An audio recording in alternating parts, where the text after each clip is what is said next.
আসসালামু আলাইকুম। আজকে একটু পানি খাওয়া নিয়ে কথা বলি। মূলত আজকে আমি কথা বলতে চাচ্ছিলাম ওই ইউরিনারি ট্র্যাক্ট ইনফেকশন বা প্রস্রাবে ইনফেকশন হলে আমাদের কী অসুবিধা হয়। তো একটু কিছু ছোট, ছোট জিনিস আমরা যদি জানি তাহলে কাজে লাগাতে পারি দৈনন্দিন জীবনে এবং আমরা সুস্থ থাকতে পারি। তো আসলে আমরা মেয়েরা একটু পানি কম খাই। কী কারণে যে বেশিরভাগ ওয়াশরুমগুলো পরিষ্কার থাকে না। স্কুলে গেলে বাচ্চারা মেয়েরা ওয়াশরুমে যেতে চায় না। আ প্রসাব যত বেশি পানি কম খাবো, তত ইউরিনের বেগও কম লাগবে এবং ওয়াশরুমে যেতে হবে না। এটাই আসলে সমস্যা। এবং জার্নি করতে গেলেও দেখা যায় যে ভালো ওয়াশরুমের ব্যবস্থা আমাদের দেশে খুব একটা নাই। তো এই কারণে মেয়েরা আমরা পানি কম খাই। এখন পানি কম খেলে কি হয়? বিশেষত পানি যেটা খাওয়া উচিত অন্ততপক্ষে ১০ থেকে ১২ গ্লাস, গরমের সময় একটু বেশি।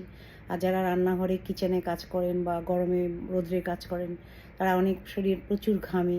তো ওই সময়ও আমাদের কিন্তু পানি বেশি খাওয়া উচিত এবং ঘন, ঘন প্রস্রাব করতে যাওয়া উচিত। কেননা প্রস্রাবের থলিতে যদি প্রস্রাব জমে থাকে অনেকক্ষণ, তাহলে ওখানে ইনফেকশন হয়। তখন সমস্যাগুলো কী হয়? আসলে প্রস্রাবে প্রচুর জ্বালা-পোড়া করে, তলপেটে, কোমরে প্রচুর ব্যথা হয় এবং জ্বরও চলে আসে কাঁপুনি দিয়ে। এছাড়া অনেক সব ইউরিন দিয়ে আমাদের ব্লাডও চলে যায়। এরকম অবস্থা হয় এবং ব্যথাটা এমনই প্রচণ্ড হয়, মনে হয় গাইনি অন্য সমস্যা কিংবা এত বেশি সমস্যা যে কোনো কাজই করা যায় না, এত ব্যথা। তো এই ব্যথা থেকে যাতে আমরা পরিত্রাণ পেতে চাই, ঘন, ঘন ডাক্তারের কাছে না যাই, যেতে সমস্যা বারবার ডক্টরের কাছে গেলাম পানি কম খাওয়ার, শুধুমাত্র পানি কম খাওয়ার কারণে। তো এই জন্য আমি বলতে চাই সবাইকে যে আমরা যেন পানি বেশি করে খাই, গরমের সময়ও বেশি করে খাই। আর যাদের জন্য অ্যাডিশনাল কোনো ডিসঅর্ডার থাকে, যেমন ডায়াবেটিস থাকে বা অন্য কোনো কিডনি সমস্যা থাকে, এগুলো কিন্তু পানি পরিমাণ তখন কম খাওয়ার দরকার হয়। সেটা আপনার ডাক্তার আপনাকে অবশ্যই বলে দিবে। তবে ইউরিনারি ইনফেকশনটা আসলে খুবই কমন একটা সমস্যা এবং এইজন্য আজকে এটা নিয়ে একটু আলোচনা করলাম। তো বেশিরভাগ ক্ষেত্রে যেটা হয়, আমরা যদি এই সমস্যায় ভুগি তাহলে কি করতে হবে? প্রথমেই পানি, ডাবের পানি, ওর স্যালাইন এগুলো খাবো।